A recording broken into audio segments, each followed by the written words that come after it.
Kasayahan ni Fifi sa kaligtasan sa daan.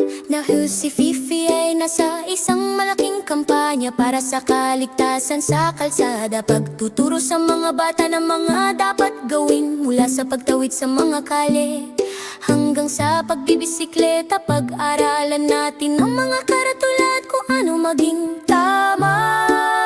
Samahan natin si Fifi sa masayang paglipad na ito para sa kaligtasan sa kalsada.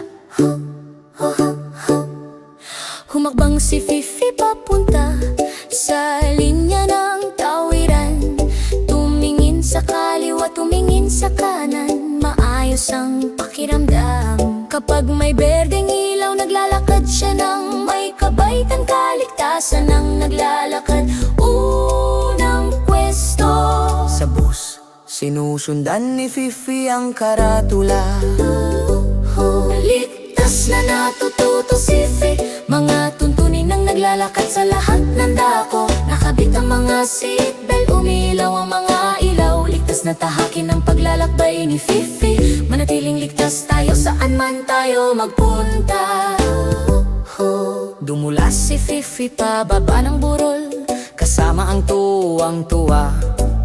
pag-slide sa maniebing lugar. Isang maaliwalas na cafe para painitin ang kaluluwa. Paghigop ng koko habang namamasyal.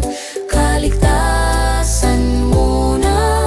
Yan ang layunin ni Fifi. Ligtas na natututo si Fifi. Mga tuntunin ang naglalakad sa lahat ng dako. Nakabit ang mga seatbelt, umiinang ang mga ilaw. Ligtas na tahakin ang paglalakbay ni Fifi. Manatiling ligtas tayo saan man tayo magpunta.